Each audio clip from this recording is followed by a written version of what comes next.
is a podcast about all things holistic health and self-discovery with me, Ask Elizabeth, counsellor, health advocate and fundraiser.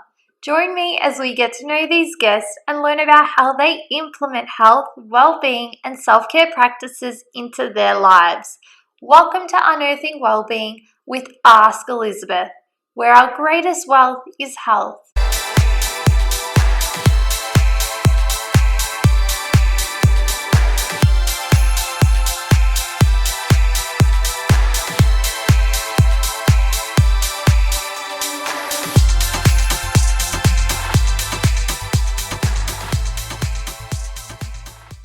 Hey everyone, and welcome to episode 17 of Unearthing Wellbeing. This week I was delighted to have founder and co-CEO of SuperFeast, Mason Taylor, on the podcast.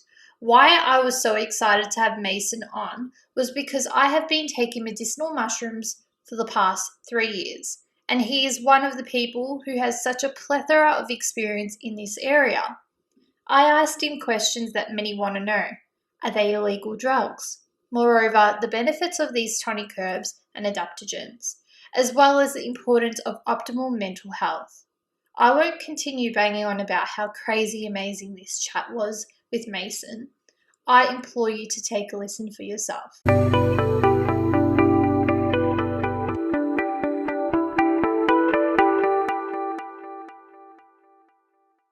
Hi Mason, thank you so much for joining me on Unearthing Wellbeing. Welcome. Thanks so much for having me.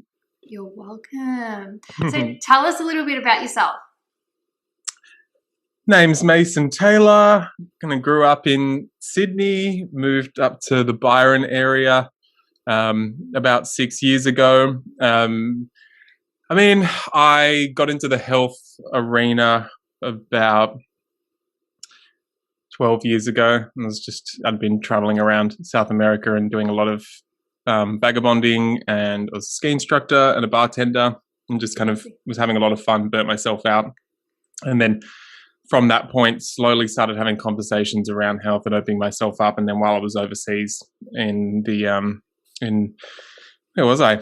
In Bolivia, I just kind of had a real connection to my body experience, and that set me into the extremes. I'd always been was just very conventional living. And then after that experience, I just went into this extremist mentality around health and just went down becoming a raw foodist and, just not drinking water unless I harvested it myself in the mountains.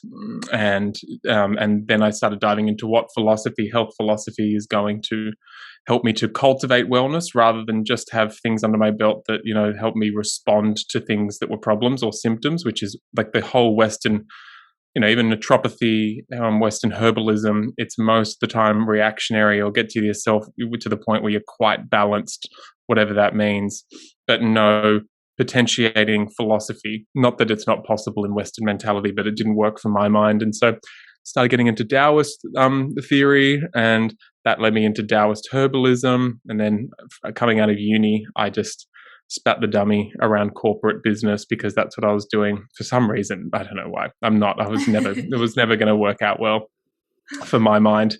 It was just like the final hurrah of the right side of my brain, just been like, you've beaten so much out of me and you've made me think so laterally for the last 3 years. That's it. I'm not going to take it any longer. And so I left uni with that was my real, I was kind of, at that point, I was in my extremist diet stages. I was like very, anti-establishment and all that kind of stuff. And so from that, I started SuperFeast, started doing superfoods and detoxification, from that point, I became a bit of a health educator, whatever that means, ran retreats, ran fasting retreats, and slowly on the side kept on becoming more and more ensconced within this tonic herbal Taoist business. And then from there, it's laid out a foundation. And then about 4 or 5 years ago, my now wife kind of joined me in the business. And then SuperFeast became the major focus as we got pregnant, and then it's kind of exploded. And I'd set it up quite well just by doing so many years of, doing medicinal mushroom and adaptogen stuff before they were cool.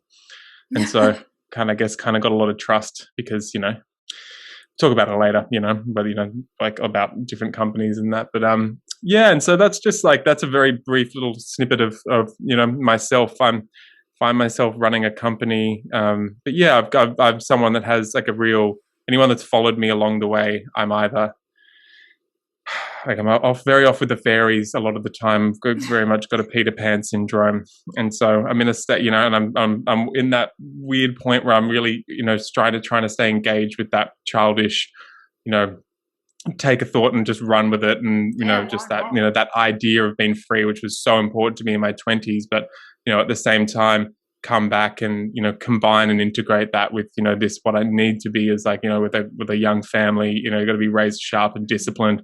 And so that's a little bit about me, where I'm at, and yeah, just living up here now in South Golden Beach and running SuperFeast, and recently married and got a little 4-year-old. Thank you.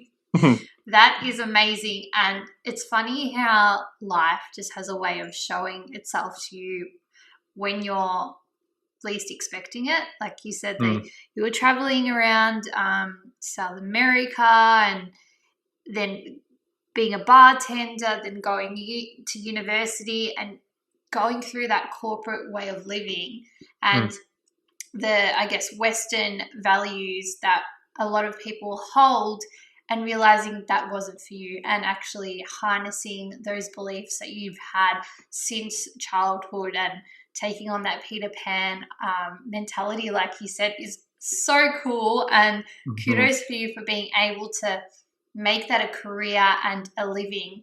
And I think a lot of people aspire to, I guess, have a little bit of that in their own lives. So thank you for being a role model for so many people. Yeah, it's it's interesting in reflection, because I've talked to many, especially many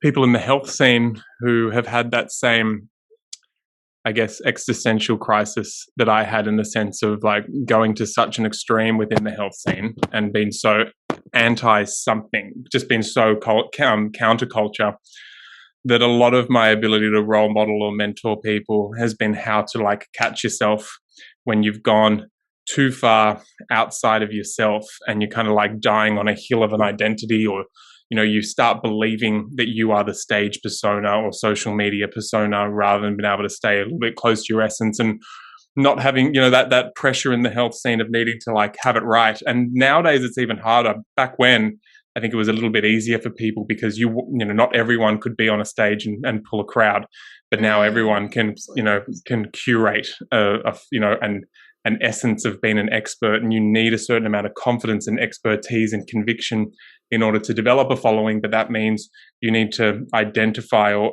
give the perception that you're identifying with the right way of living and the right way of being, and you need to instill trust in people so they buy into what you're doing is correct and take advice from you. But most of the time in the background, that's going to stunt you whenever you get into a point where you're externally dedicated to a cause, whether it's a dietary one or an exercise one, or even like a religious one to an extent, which is a lot more touchy ground, so I just kind of stick to the health scene. When you ideologically identified like that, you give up an element of your own free will and self agency, really, and your capacity to come back to your own center and stay tactile and in touch of the perception of your own consciousness and thoughts and organs, which are naturally going to evolve. And that's the biggest one you see where it hits the fan, is going from 20s to 30s, when you go from more of a it's like a fire element, so the heart fire is really alive, very yang, very active in our 20s. And then we go, man, this is me, this level of fitness or health or extremism or knowing exactly what's up and blah. And then you kind of hit your 30s. And that's an earth element time where you land a little bit more and you get a little bit more methodical and you come back down to earth. And if you're overly identified, you're going to start battling yourself internally about what's right and wrong. You're going to start going, against the grain of where you want to evolve. But it's hard because you've developed this whole persona that you've bought into and many other people have bought into, or perhaps you're going to feel embarrassed if you start, going the other way, and so on and so forth. And then you go in the whole shit fight of people like, all right, now I need to, I'll maintain my brand and slowly be authentic and share that wasn't the way, and now the way is to listen to my body, and everyone's unique. And even that's a bullshit cop out. It's like it's closer to the truth. But why don't you just shut up and stop telling people, like what is up and what's true? That's such a beige, linear 2D. Everyone is different, and you need to do you know how many variables there are in this world of what it takes to establish and find what health is? And even using the word health is going to bring forth this faux understanding of what's healthy and what's unhealthy, and no shades in between, no nuance, and no capacity to realize that there's shades of all right, something is healthy while unhealthy, and during a particular process something that you perceive as unhealthy might be healthy and lead you into a direction where you integrate with a part of your psychology that you are kicking back against, and you were actually you had hatred for, resentment towards, and therefore you've made it unhealthy. But in order to actually integrate with that part of yourself in the past, you need to go into what's unhealthy, maybe not maybe with your hand held by someone you can talk to, maybe with a professional. And what that doesn't happen, the health scene's all plant medicine, big ass breathing practices that are just all cathartic, blow your consciousness out of your head. And it's all yang, because everyone's attached to their 20s and not able to just fall down into the earth and actually get grounded. And so that's where, for me, with health and tonic herbalism, that's where I think a lot of the mentoring has come from. And then from there, I feel responsible to talk about how you can have a life that's somewhat connected to what you love doing. Because I also fell into the entrepreneurial scene and saw that get dangled in front of people. Live a life you love, and then but there's very, again, a path of discovery and non-attachment is so thoroughly needed, because I'm not the ins and outs of my life isn't what I love. I'm learning to love it, but it's not what I would have subjectively thought I loved. Actually, trying to have a life I loved is what made it hard for me to transition in towards a place where I discovered freedom through the discipline. And it's great, and that's what I like. I like talking to young people who are starting businesses or looking to become public figures from that angle. And that's fun, and that's always when I don't think that's what when I look at people, the ones I really value are the ones that are able to stay agile yet land in their convictions as they go along. Absolutely. And I think it's all about fluidity. You need to, and also being authentic. You can't, in this world, although it's so tempting to follow the social norms per se, you just need to follow your heart, because at the end of the day, you need to be happy with what you're doing in life, and you don't want regrets. And it sounds like you're just fulfilling your goals and your dreams, which is aspiring. And I think a lot of people will be inspired by you, by how authentic and true to yourself you are. Well, it's cool not knowing what the dreams are anymore. You know, that's really, that's huge, because at some point you're like, oh, okay, that was a little pie in the sky. And then I get to this point now sometimes where I'm like, wow, that dream that was really ambiguous is really becoming crystalline. So as long as, you're like, it's funny not being attached to particular outcomes, yet staying connected to a particular feeling and essence, whether it's, just some kind of grassroots value that you have or intention that you have, and then just watching what it grows up into. And it's really, it's like you're carving a living tree almost. So it's it's growing as you carve it and allow it to reveal itself, and as you go along. It's really nice. And I think I had the same experiences over last year, just because I was always that organized person, always seeing a year in advance and planning ahead and stuff. But because of the pandemic, we couldn't do that. So I was just I had to teach myself, it was difficult at the time, but to teach myself to allow the cards to fall where they are, and whatever happens, happens. Because if you end up trying to control so much of your life and so much of your external circumstances and everything around you, you allow time to go past you without even realizing. So if you're more present and you just do things that fill your cup and what you love in life, you're leaving your mark on the world, and you're happy at the end of the day. For sure. Yeah, absolutely. You gotta be able to sleep at night. Yeah. I think that's being happy, definitely a barometer, and then being able to sleep at night. Because at some point you'll if you get uncomfortable at night and you go, oh, that isn't how it's supposed to be. It's, you got to all right, stop and reevaluate and be like, okay, you set along a mission. Just because you follow your mission, or you follow your heart, it doesn't mean you get to dictate how to get there and manifest it. So you got to just be like, okay, cool, different terrain now, and I'm going to adjust to that terrain, and because for me, it's just like, oh my God, I'm a failure if I get serious, or if I grow up, or if I discipline, or my life looks like this, or I'm not free to do whatever I want all the time, or if I'm not making, I'm not making this much money this fast. It's just all that I'm a failure if I don't get to those specifics really quick. Whereas, you just got to respond to what is, and that might, and then have faith that if you change, everything will change again. And if you stay healthy enough, you will always be able to stay connected, or especially really reconnect with that real lighthearted, jovial Peter Pan, knows how to fly and crow, kind of part in your, that part of yourself. But I found it really scary. It's been really, really weird for me because I'm like, wow, I'm really, part of me is like, you're becoming everything that you didn't want to just because, you follow a schedule.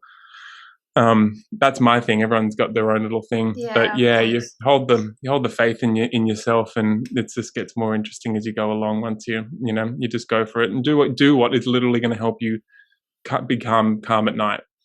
And that's what for ages I was like, I just couldn't, just be overthinking and overanalyzing. And as soon as I adjusted to be appropriate to the stage of life or stage of my project that I was at, I was just like, cool, just accept that this is what's here right now.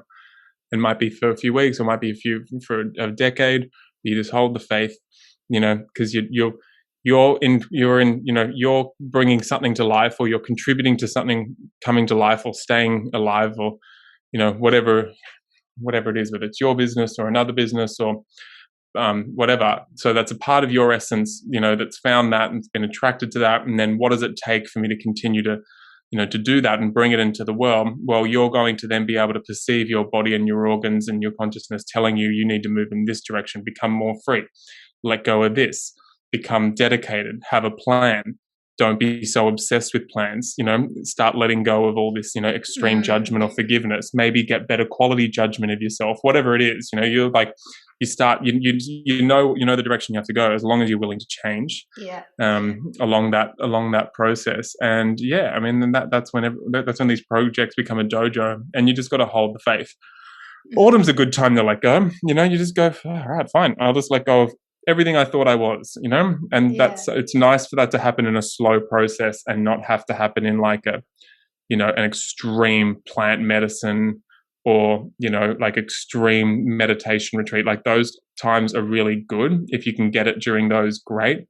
But that doesn't show any kind of expertise. If you can connect to it in your day-to-day meditative practice or contemplative practice or time in nature practice, or when you're just hanging out, and being present with your family or whatever it is, if you can get in contact of what's necessary for you to let go of or take on next along your path, then I think you're kind of getting to an actual level of inner perception and self-agency versus having to rely on something external to point it out to you, and then you just got to remember. But you won't remember if you don't have a personal practice and you can't get to that level of perception in yourself. And I'm just continuously working on that. I'm such an extremist. I need to go out and experience things, and I come back and I try and unpack it. And so I've been attracted very much to external stuff, and now I'm just really, trying to continue to go further and further and further within and become like more independent in that way. It's a lot about like self-reflection as well. So yeah. And you mentioned before that a part of your business is, and a part of who you are and what you have discovered over your lifetime is medicinal mushrooms. When I tell people that I use such products, they have a laugh or they think it's like illegal drugs. And I'm like, no, it's not. How is it different to illegal drugs for those people who are a bit skeptical, let's say? I mean, yeah, it's mushrooms are kind of new to the wider consciousness. People just go, oh yeah, mushrooms, cool. And it's like when you go, if you think about like plants and vegetables, it's like, oh yeah, it's kind of like just they have one kind of banner way of thinking about plants. Of course not. There's so many different variations and shades, and that's the same with mushrooms. And there's different expressions. There's some that have psychoactive elements, and some that are culinary and grow in the soil, and then there's others that are generally growing out of trees. And a lot of those ones growing out of trees have been identified over thousands of years as been more in the kind of realm of what the Taoists call a tonic herb. So you can take it with no psychoactive effects. And because we've evolved alongside fungus and mushrooms, and it's always trying to break us down, the panacea is like also within the fungal kingdom, where those tree mushrooms come in, and our immune system, it's like war games. Whereas you might actually go to war with particular fungal infections, and that might actually be taking you down. It's like war games with a medicinal mushroom, like reishi, chaga, cordyceps, lion's mane, maitake, shiitake, agaricus.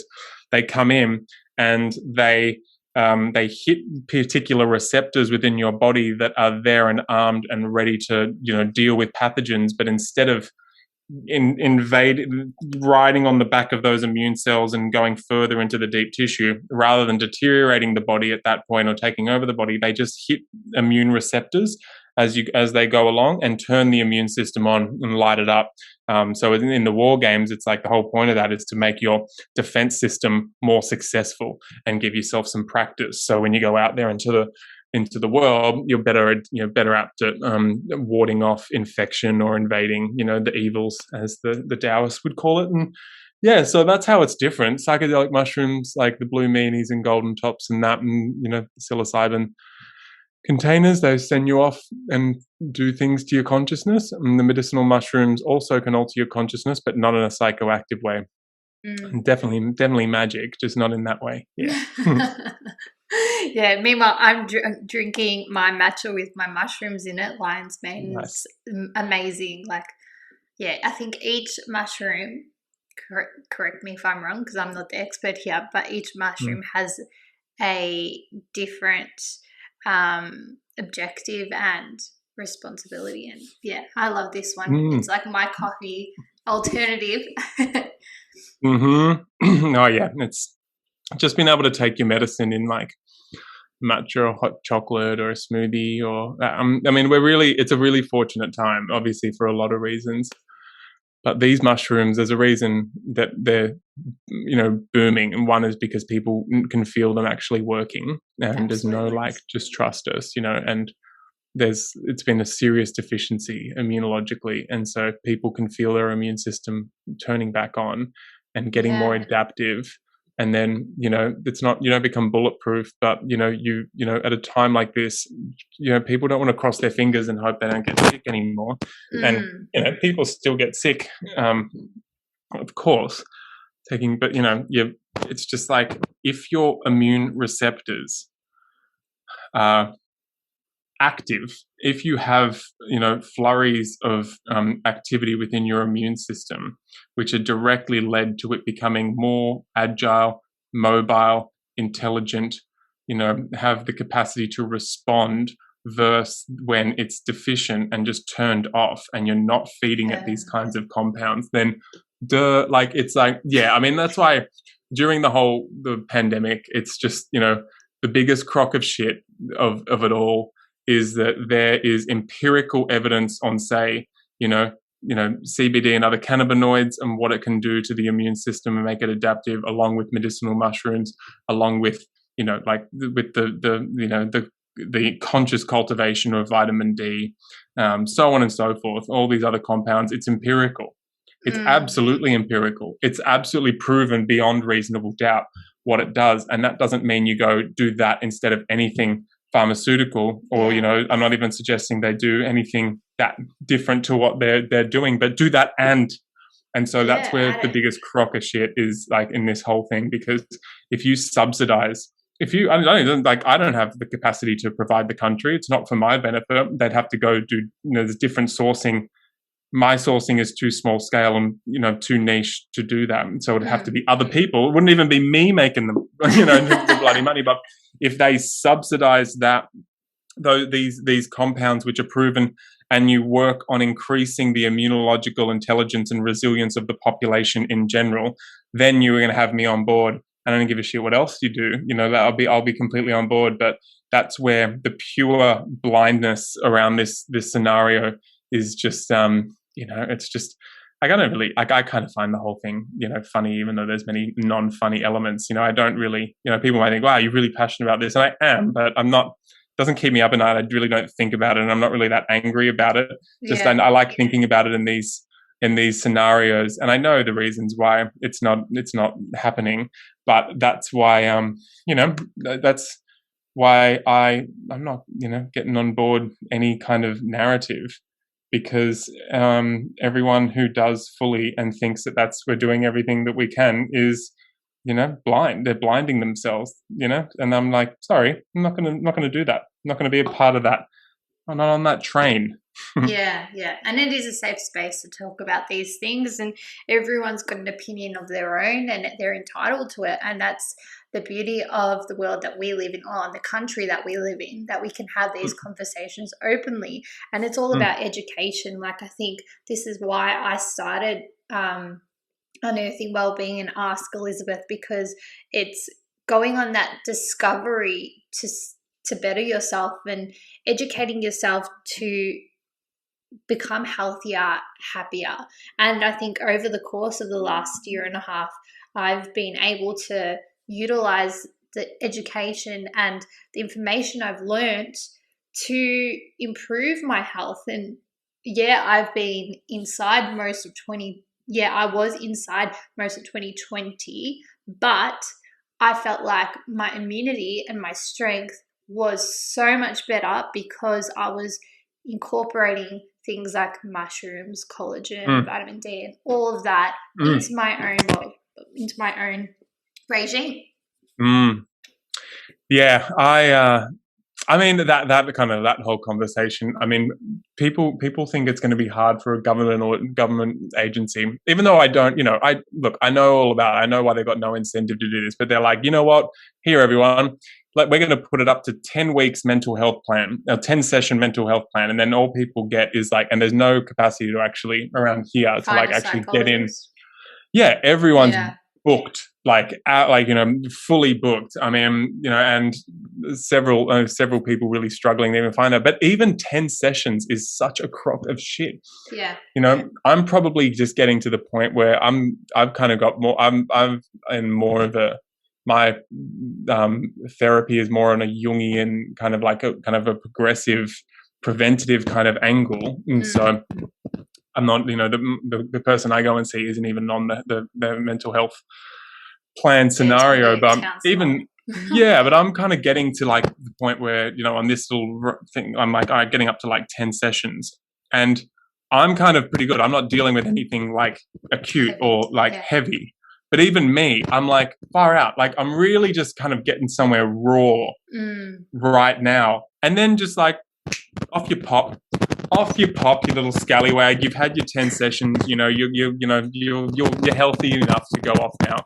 And with all the, with all the record attempts around, around suicide, record numbers calling, the mental health lines. I mean, why is there, we have so much empirical evidence around meditation. Yeah.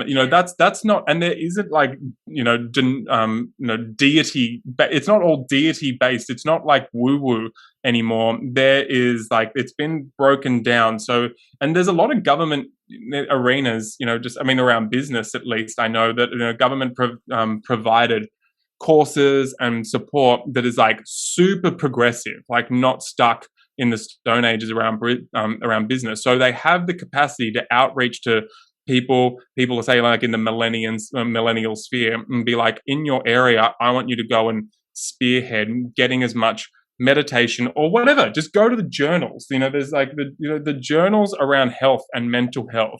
There's my friend works in the sunny coast at an institute, government university institute, government funded, and they're doing research on mindfulness and mental health, and yet there's no subsidizing of people getting access to free meditation. There's no initiatives like their slip, slop, slap around getting some presence and getting into nature. Like, that is really easy. And people think, oh, that's all kind of all that stuff's bullshit. No, like the sun causing cancer is a bullshit narrative that has nuance that you're not willing to talk about, but you're happy to kind of like, bang on about that. And and that's kind of like, cool. It's a good awareness campaign to an extent for people not to fry themselves and be responsible and get appropriate sun. But you're saying that, what do you want to do about this, all the suicide attempts? Nothing? Yeah. You want to do like nothing? And so it's been, I'm kind of like venting now, I guess, and thinking about how frustrating it is, and getting kind of like, feeling the frustration for all my friends that can't get access to counselors to talk about.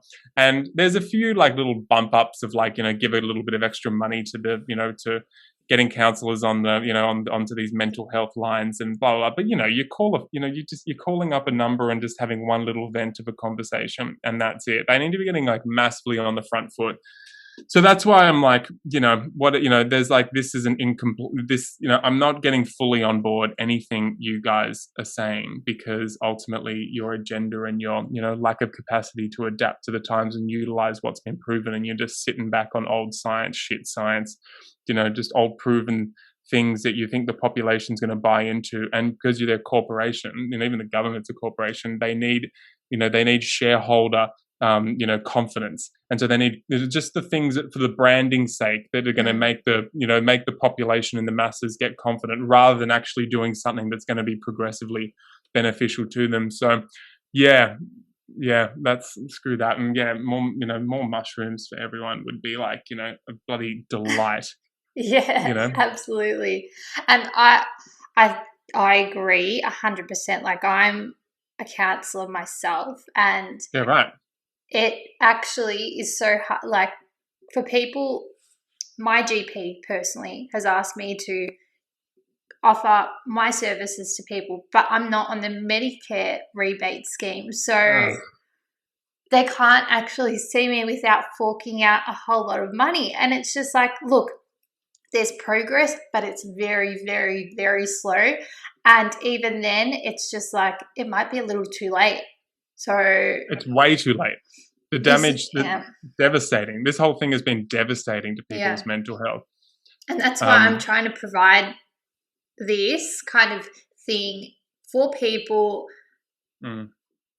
Obviously, if it can help one person, better than nothing. But yeah, we just have to push this some more, and education is key. Like you said, going out into nature is free, and it is so good for the mental health. Like, it's crazy how, if we knew about this stuff, we would be implementing it, but there's not enough exposure around it. Like mushrooms.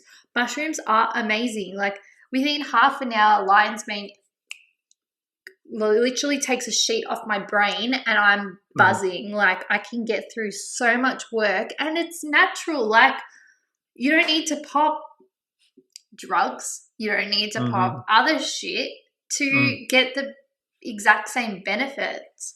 That's it. I mean, and everyone, I have people on my podcast who are really, advocates for the vaccine, and people that aren't. I don't care what people, I like having conversations about it, but cool, and do it and do that. And I'm not, I just want to make it clear that I'm not anti-vaccine. Like, I'm not a scientist. I don't know anything about that. I'm just saying what I know and what I've educated myself on can help to a certain degree. Like, Yeah, if we immerse ourselves in this area, I think it would be beneficial for all. So, Agreed. yeah. And following from that, why is it so important to, because you said you can only source a small amount of your mushrooms at a time. And I know last year Yeah. was quite difficult to actually source some of them, being that some of them, or majority of them, I don't know, correct me if I'm wrong, are from China, in like the mountains and stuff. Can you explain more about that? Yeah, so I've sourced Taoist herbs, and the medicinal mushrooms are included in those herbs. So I, as well as the mushrooms, the tree mushrooms, and doing berries and barks and rhizomes and some minerals like pearl, so on and so forth. And because I go from there because the ancient Chinese Taoists documented their herbal tradition better than anyone's ever documented it. And so the path towards health and health sovereignty is faster and easier for people to understand than any other. Western herbalism has not been documented, and and doesn't have like a dialogue and a progressive one. It's all problem solution. Take this for this. Take this for that. Or this is generally good for lungs, this is generally good for this, whereas they get into these, they're into intricacies, on like shades of, if your lungs are kind of like your lungs need further capacity to, in this function, or to transition chi through the system in this way or that way.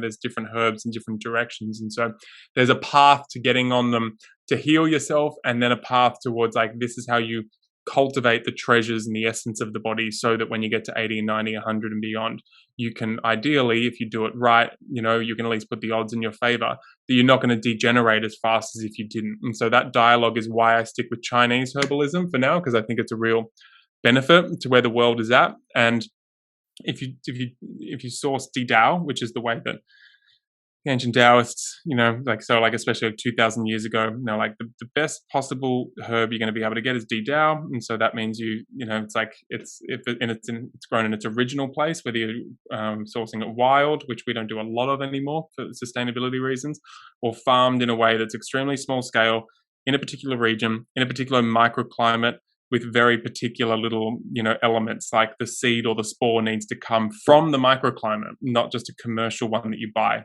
which is what everyone else does.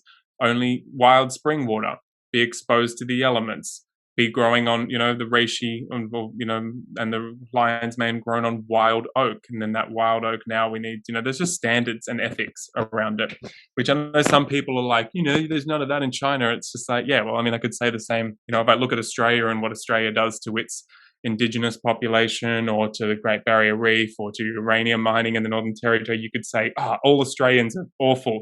No, it's not true. There's just there's nuance, like always. Yeah. Yeah, it's really it was good when I went live and all my videos in China kind of showing that. It's like, yeah, and there's a human element here, and there's people who have been holding a tradition, and there's a lot of wisdom in that tradition. A lot of people have died to keep that tradition alive, and that's helping people get connected to their body now and turn around from being institutionally dependent when they get older, or just getting fed some narrative from an institution, rather than having the capacity to perceive your body getting healthier and feeling that you have this ability to cultivate life within yourself and not just be a lemming. And I'm going to run with it, and I'm going to help preserve it. So that means independent farmers, not buying from big businesses, like literally independent, every single farm, small batch, and it's the highest quality Chinese herbs you can get. And that means then testing, of course, there, testing here, testing at TGA labs. So they're like the cleanest you can possibly get, and that's compared to American FDA, that are more stringent here in TGA levels, and being well below those, and by far approved with after testing for metals and pesticides and microbes and aflatoxins and all that. And so so if people want large scale, they're going to go to these large big tents, which is still can be quite high quality, just not good enough for me. And my intention, they might be organic, because for me, you got to take a little bit of a step down and then if you want for organic grown mushrooms, because just for many reasons, it's not easy, especially if you're a small business, a family business like mine. It's small in relation to what would be needed if I was to certify every single little farm that we go to. Impossible. it's like I mean, that's at that point organic, just the prices and the it's just like they're like they try and charge just to like go out to like to another one. There's no you got to buy it. And there's no point because nothing changes. I get a little sticker. It's like, why? Because I can brand something more. Yeah. And it's like, nah, screw that. I'd prefer to put my face to the business, educate people about the business, connect people to the story of it. And so, yeah, but that's what would happen if we went large scale. People would need to get mushrooms that are either grown on grain, which is terrible at mushrooms and just shouldn't be consumed as far as I'm concerned. But there's a lot that can be grown on like wood chips or logs, but just like closer to industry in big farms. And those ones can be made organic or be pharmaceutical grade. That's what would have to happen if they pulled their finger out and, wanted to like, just, get the population's health up, or if they wanted to do something responsible and do like what's called fujang therapy in China, where you have people on chemotherapy and radiotherapy are doing medicinal mushrooms alongside so that their immune system isn't annihilated by the treatment and doesn't interact with the treatment. It's just actually responsible. And again, that's why, I know a lot of beautiful people, they're just like unaware and it's not a part of the system, but to be, it shows you where the system is at when there's evidence out there to show that you're going to be able to keep people alive because they don't die from the chemo. They die from not having an immune system thanks to the chemo. Yeah. And there's perfectly acceptable things that aren't voodoo science anymore. It's been proven. So they've been irresponsible by holding that back from people, but people just take it on take it in for themselves. I've done podcasts on that of how to talk to oncologists about this kind of thing and show them the data and so on and so forth. But yeah, they want to. It's definitely always you got doctors in your life. Just it's like for myself. That's why I don't I'm not a doctor or practitioner, so I don't have the same scrutiny on myself. I have a certain level of personal responsibility and ethic in my business that I need to keep to, and that means like keeping expectations realistic. Know when it's time to send people to a practitioner, when to work with a practitioner, so on and so forth. And that's my job, and I do that. But for someone who's taken the Hippocratic Oath and purposefully tries to stay ignorant to these kinds of things, and thankfully there's so many doctors and practitioners that aren't anymore, and many that are leading the way. Many have opened my eyes up to things, but it's important to remind those people, or with non-aggressively, just kind of like point out that it's their responsibility to start bridging and integrating because because they're not the be all end all. Yeah, and I think it's like when you say things like how in Chinese hospitals, people who are going through things like cancer are actually doing therapies that are known in the Western world, but they're also utilizing like the mushroom tonics and herbs and stuff in conjunction is amazing to hear. And like I want to know more about that because that interests me, and I strive for a world where there isn't cancer, but currently speaking there is. So what can we do to extend life and become our happiest selves, not happiest, but healthiest selves in recovery of such diseases?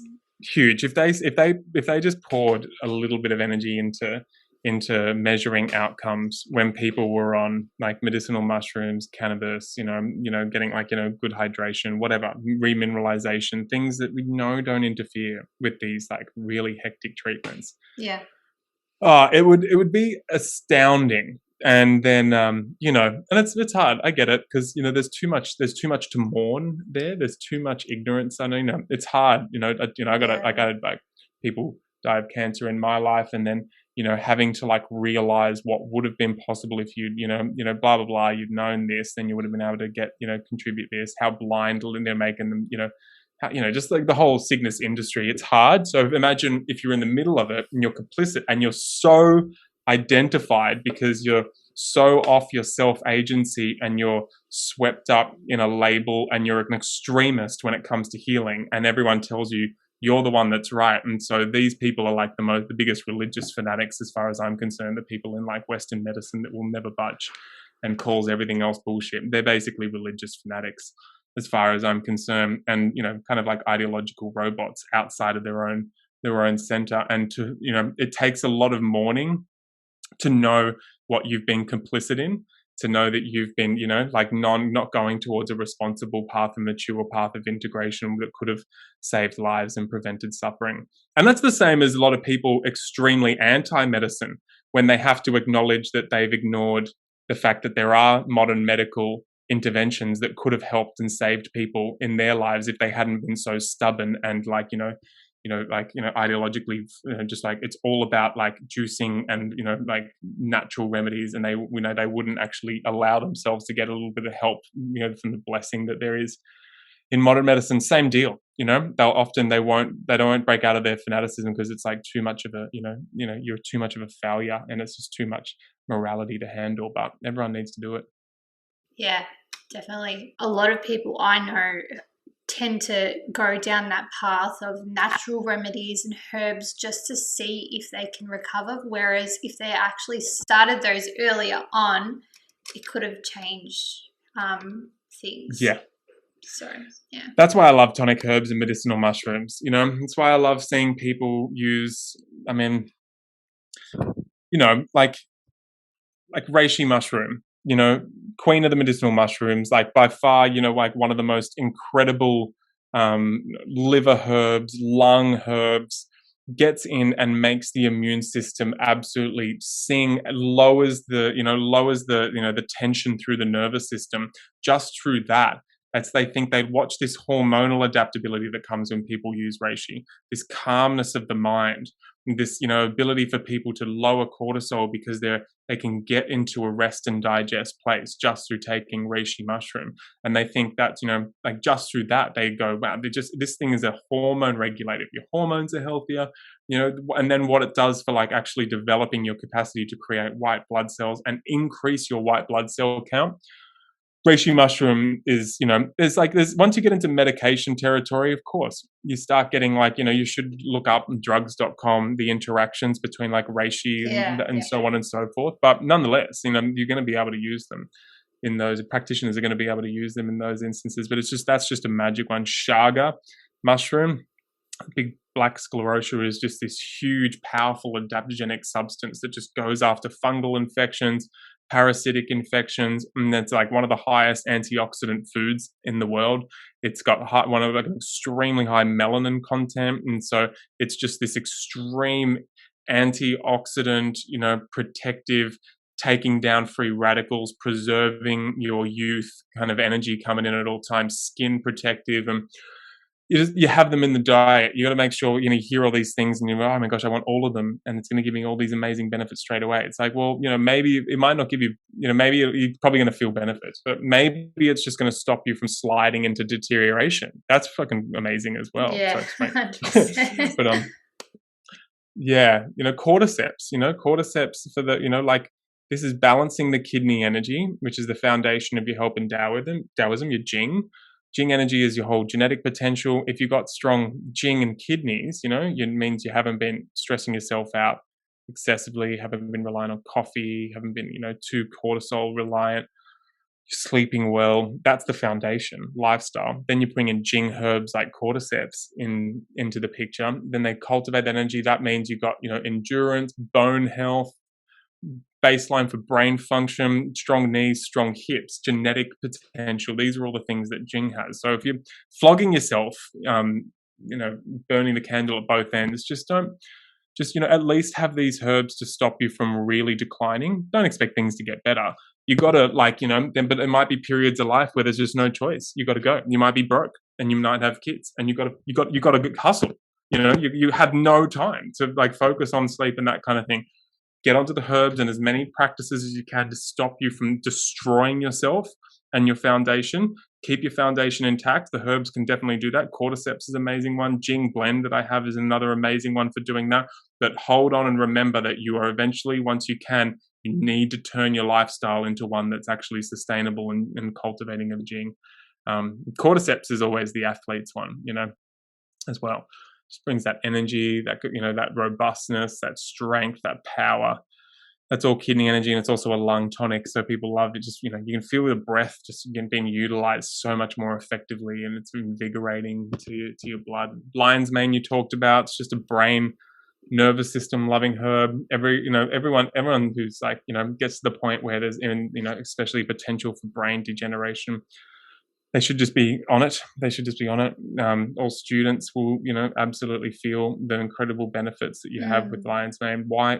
Just why not? It's just, at this point, it's so stupid that, lion's mane, isn't just in some way, shape or form integrated into, being given to the part of the population that is at risk of having brain degeneration. It's just negligent at this point. There's many things that like that, but yeah, sorry, I know you didn't ask, but they're like my top 4 yeah, mushrooms. I was going to say that's and I love how these have just got such amazing effects, and this is why I am so grateful I have had you on, because it's educating others to even try it for themselves, even one of them, to, I guess, increase their own health. And yeah. Oh, yeah. You. Amen. Amen to mushrooms. You might as well.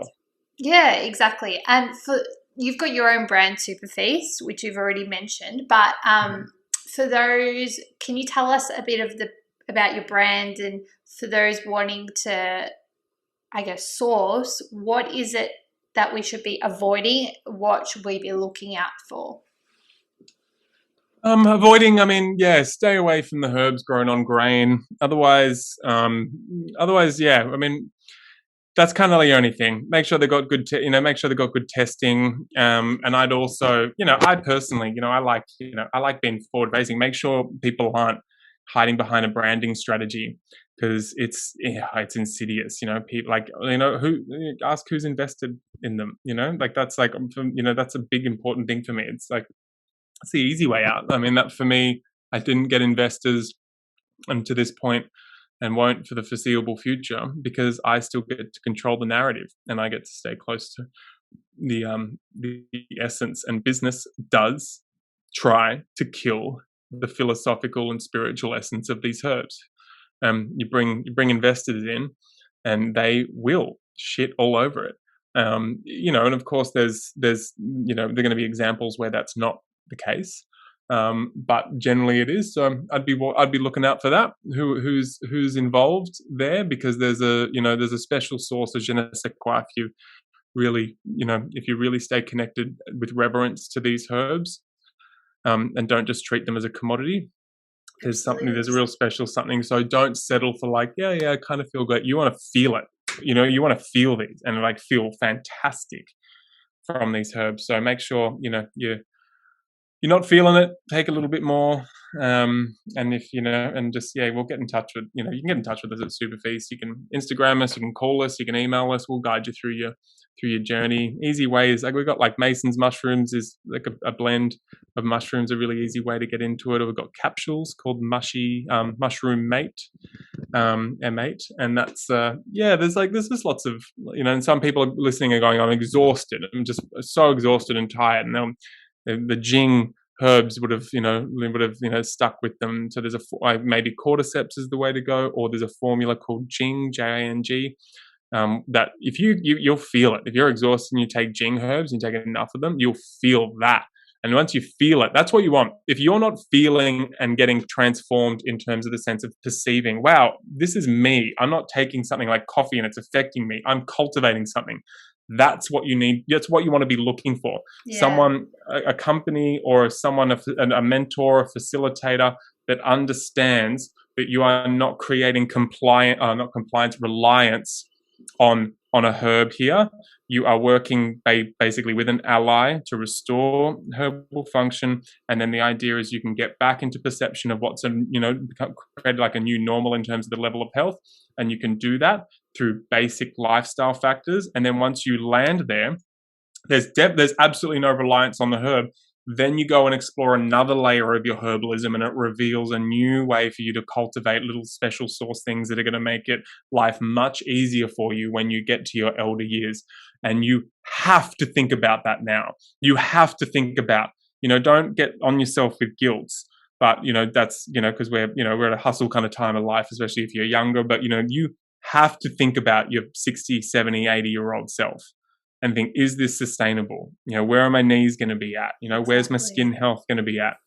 And then you just need to find a way to get consistent and just chop wood, carry water, do it nonstop, get ready to do it your entire life. And that includes taking either tonic herbs from a Chinese tonic herb system or an Ayurvedic system. And eventually that could lead you to getting the herbs that are endemic and the tonic herbs that are endemic of your system. But here in Australia, that information has been oral and hasn't been documented in the same way that it was in China with the Taoists. So that's why I'm there at the moment and keeping the door open to learning about those here.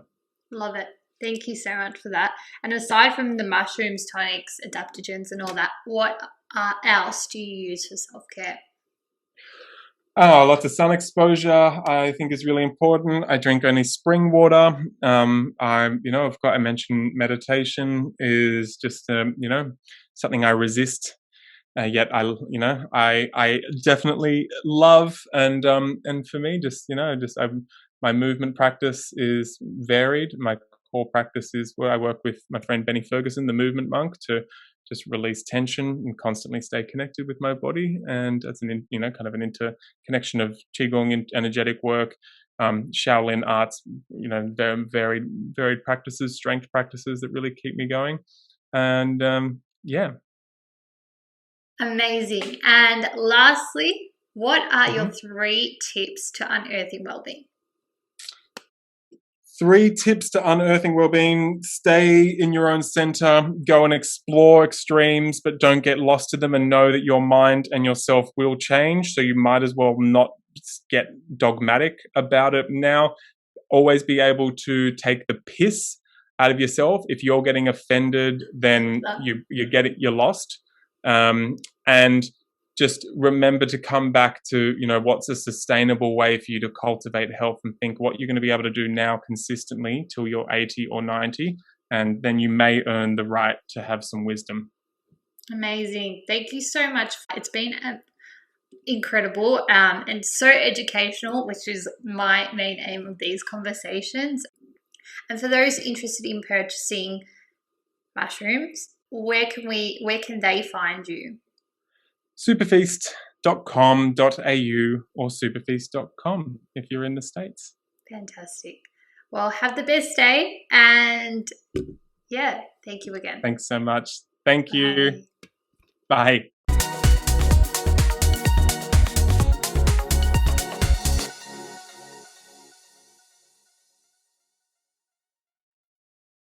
If you didn't feel yourself learning at the speed of lightning, you were listening to the wrong podcast.